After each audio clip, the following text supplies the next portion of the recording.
Hi, Winwood kids. This is Janie. Today I'm so excited to tell you a story about a prophet named Jonah and a really big fish.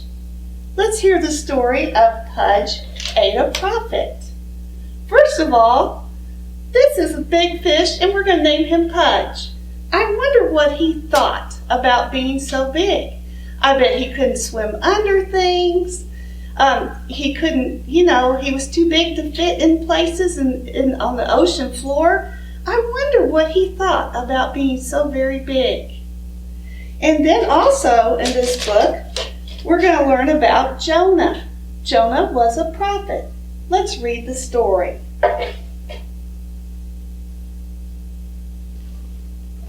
This is Pudge Ate a Prophet by Dan Taylor and Damon Taylor, illustrated by Damon Taylor. And the pictures are lovely in this book. Here is Jonah. He was a prophet, and a prophet is a person who speaks for God. But Jonah didn't want to do what God had planned for him, so he ran away.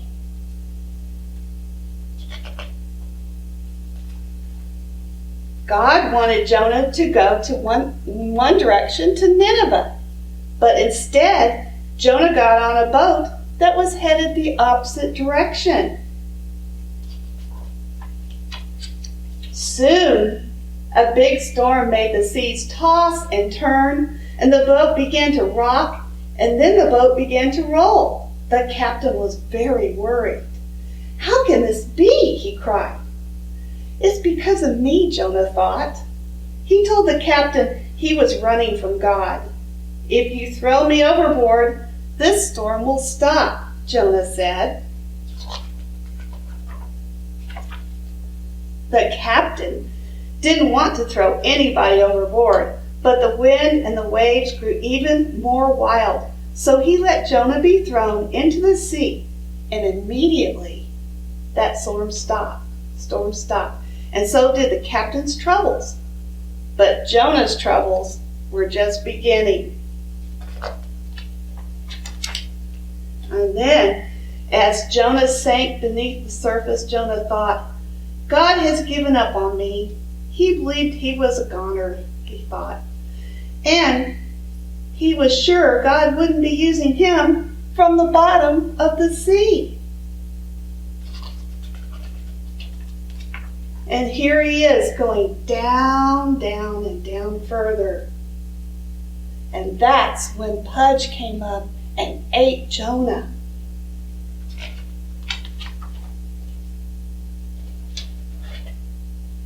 So Jonah was now in the belly of Pudge. There he was. After Pudge swallowed Jonah, Pudge heard a voice speak to him. It was God's voice. Prophets like Jonah often heard God's voice, but for a fish like Pudge, this was pretty rare. Pudge listened carefully. "Pudge," God said, "I have an important mission for you. Hold my prophet in your tummy and swim to the shore of Nineveh. Then spit him out." Nineveh is about a 3-day-long swim. As Pudge swam toward Nineveh, he finally understood why God made him so large. "I'm on an important mission for God." This made Pudge feel very good. God knows I'm a good swimmer, and he made me big enough to hold a prophet. This made Pudge feel very good. Inside his belly, Pudge could hear Jonah praying, "I'm sorry, God. I want you to use me. Please forgive me."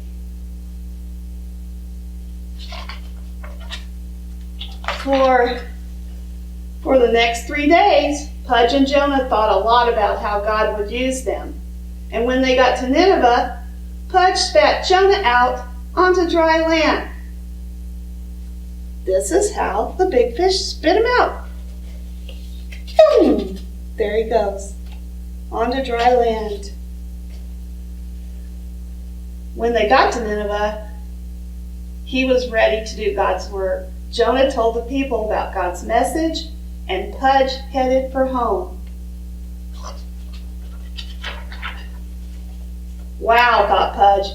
God made me big enough to handle an important mission. Pudge knew what he had done would help people. When Pudge thought about that, he smiled. And that smile was big, very big. Boys and girls, God finds ways to use prophets and even big fish. And I'm sure that you can find a way to do good things for God as well. Sometimes we feel like Jonah, and we're not too sure we want to do what someone is asking us to do. But God always has a good reason for everything, and He knows what's best.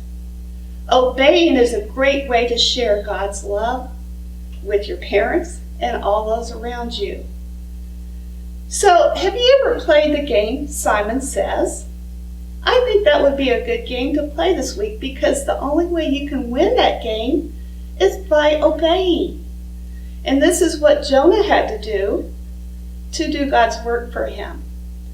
Anyway, we should be very thankful that we have such a loving God and a God who knows the right ways to use us. It was good to tell this story to you today.